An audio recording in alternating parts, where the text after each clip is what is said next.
ತಾರೋ ಅಂಥ ಪ್ರಚಾರಕರನ್ನ ಕಳಿಸಿಕೊಡ್ತಾರೆ. ಅದರಲ್ಲಿ ಯಾದವರಾವ್ ಜೋಶಿ ಅವರು ಕರ್ನಾಟಕಕ್ಕೆ ಬರ್ತಾರೆ. ನಿಮಗೆ ಇಲ್ಲೊಂದು ನೆನಪಿಟ್ಕೊಳ್ಬೇಕು, ಯಾದವರಾವ್ ಜೋಶಿ ಅವರು ಭೀಮ್ಸೇನ್ ಜೋಶಿ ಅವರು ಯಾರ ಹತ್ರ ಸಂಗೀತ ಕಲ್ತಿದ್ರು ಅವ್ರ ಹತ್ರ ಸಂಗೀತ ಕಲ್ತಂಥ ಒಬ್ಬ ಹಿಂದೂಸ್ತಾನಿ ಸಂಗೀತಗಾರ.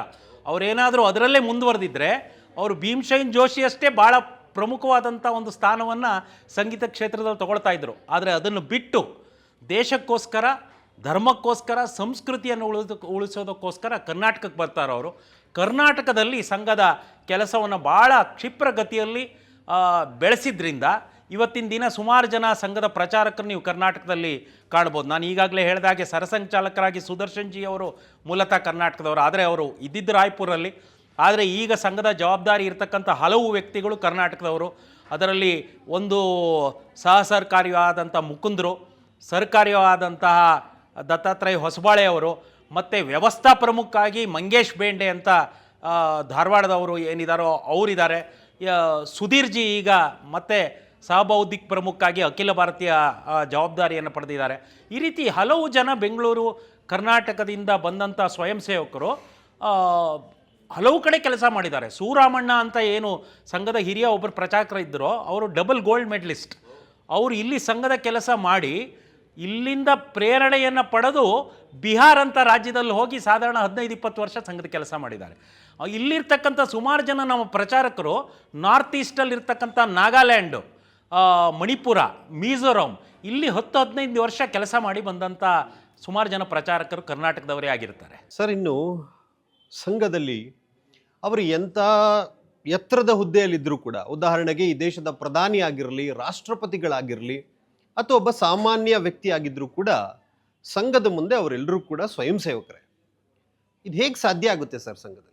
ಸಂಘದ 1 ಗಂಟೆ ಶಾಖೆ ಏನು ನಡೆಯುತ್ತೋ ಆ ಶಾಖೆಯಲ್ಲಿ ಇದನ್ನು ಕಲಿಸ್ಕೊಡ್ತಾರೆ. ತುಂಬ ಜನಕ್ಕೆ ಸಂಘ ಶಾಖೆ ಅಂದರೆ ಏನು, ಅಲ್ಲಿ ಯಾರನ್ನೋ ಹೊಡಿಬಡಿ ಅಂತ ಹೇಳ್ತಾರಾ, ಇಲ್ಲ ಬರೀ ದ್ವೇಷ ಹೇಳ್ಕೊಡ್ತಾರೆ, ಇಂಥದ್ದು ಅಪಪ್ರಚಾರ ಸಂಘದಲ್ಲಿ ಸಾಧಾರಣವಾಗಿ ಸಂಘದ ಬಗ್ಗೆ ಆಗೋದಿದೆ. ಸಂಘದ ಶಾಖೆ ನಡೀತಾ ಇರತಕ್ಕಂಥದ್ದು ಯಾವುದೋ 4 ಗೋಡೆಯ ಒಳಗಲ್ಲ. ನೀವು ಇಡೀ ಭಾರತದಲ್ಲಿ ಇವತ್ತು 83,169 ಶಾಖೆ ನಡೀತಾ ಇದೆ ಪ್ರತಿದಿನ. ಆ ಎಲ್ಲ ಶಾಖೆಗಳು ನಡೆಯುವುದು ಒಂದು ಮೈದಾನದಲ್ಲಿ. ಯಾರು ಬೇಕಾದರೂ ಹೋಗಿ ಅದರಲ್ಲಿ ಸೇರ್ಬೋದು, ಭಾಗವಹಿಸ್ಬೋದು, ಇಲ್ಲ ದೂರ ನಿಂತ್ಕೊಂಡು ನೋಡಿದ್ರು ಏನು ತೊಂದರೆ ಇಲ್ಲ.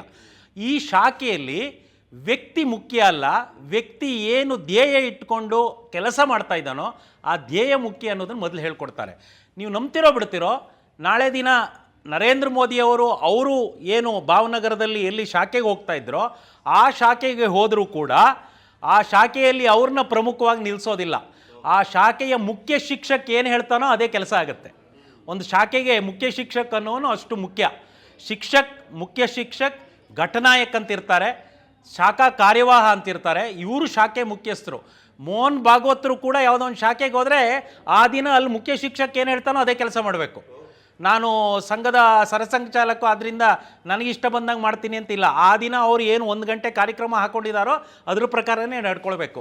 ಏನು ಪ್ರಾರಂಭದಲ್ಲಿ ಒಂದು 15-20 ನಿಮಿಷ ವ್ಯಾಯಾಮ ಮಾಡುವಂಥದ್ದು, ಯೋಗ ಮಾಡುವಂಥದ್ದು, ಅಂದರೆ ಶರೀರವನ್ನು ಸದೃಢ ಮಾಡ್ಕೊಳ್ಳುವಂಥದ್ದು. ಅದರ ನಂತರ ಆಟಗಳು, ಈ ಭಾರತೀಯ ಆಟಗಳನ್ನೇ ಆಡಿಸ್ತಾರಲ್ಲಿ. ಬಾಲಕರಿಗೆ ಬೇರೆ, ಶಿಶುಗಳಿಗೆ ಬೇರೆ, ತರುಣರಿಗೆ ಬೇರೆ, ಕಿಶೋರಿಗೆ ಬೇರೆ, ಪ್ರಬುದ್ಧರಿಗೆ ಬೇರೆ ಆದಂಥ ಆಟಗಳಿದೆ. ಇದನ್ನೆಲ್ಲ ಆಡಿಸಿದ ಮೇಲೆ ಒಂದು ಸುಭಾಷಿತ ಅಂಥೇಳಿ, ಸಂಸ್ಕೃತ ಯಾವುದಾದ್ರು ಭಾಷೆಯಲ್ಲಿರ್ತಕ್ಕಂಥದ್ದು, ಸರ್ವಜ್ಞ ಅಥವಾ ವಿವೇಕಾನಂದರ ವಾಣಿಯನ್ನು ಹೇಳುವಂಥದ್ದು ಒಂದು ಹಾಡು ಹೇಳ್ತಾರೆ. ಅದಾದ ನಂತರ ಒಂದು 20 ನಿಮಿಷ ದೇಶದ ಆ ದಿನದ ಆಗು ಹೋಗುಗಳು, ಕರೆಂಟ್ ಅಫೇರ್ಸ್ ಬಗ್ಗೆ ಒಂದು ಚರ್ಚೆ ಆಗುತ್ತೆ ಶಾಖೆಯಲ್ಲಿ. ಅದಾದಮೇಲೆ ಪ್ರಾರ್ಥನೆಯಾಗಿ ಹೊರಗೆ ಬರುವಂಥದ್ದು. ಶಾಖೆ ಪ್ರಾರಂಭ ಮಾಡೋ ಮುಂಚೆ ಭಗವದ್ಧ್ವಜವನ್ನು ಹಾರಿಸಿ ಅದಕ್ಕೆ ಪ್ರಣಾಮ, ಶಾಖೆ ಆದ ನಂತರ ಭಗವದ್ಧ್ವಜವನ್ನು ಅದನ್ನು ಭಾಳ ಶಿಸ್ತಿನಿಂದ ತೆಗೆದು ಅದಕ್ಕೆ ಮತ್ತೆ ಪ್ರಣಾಮ ಮಾಡಿ ಬರುವಂಥದ್ದು. ಇದು ಮಾಡಿರೋದ್ರಿಂದ ಸಂಘದಲ್ಲಿ ವ್ಯಕ್ತಿ ಅನ್ನತಕ್ಕಂಥದ್ದು ಗೌಣ. ನಾವು ಏನು ಉದ್ದೇಶಕ್ಕೆ ಕೆಲಸ ಮಾಡ್ತೀವೋ ಅದು ಮೂಲ. ಆದ್ದರಿಂದ ಅದು ಈ ದೇಶದ ಪ್ರಧಾನಿಯಾಗಿರಲಿ, ಸರಸಂಘಚಾಲಕರಾಗಿರಲಿ, ಯಾರೂ ಕೂಡ ನಾನು ಉತ್ಕೃಷ್ಟ, ಇನ್ನೊಬ್ಬ ನಿಕೃಷ್ಟ, ಅಥವಾ ಇನ್ನೊಬ್ಬ ನನ್ನ ಕೆಳಗೆ ಕೆಲಸ ಮಾಡ್ತಾ ಅನ್ನೋ ಭಾವನೆ ಸಂಘದಲ್ಲಿ ಯಾವತ್ತೂ ಬಂದಿದ್ದಿಲ್ಲ.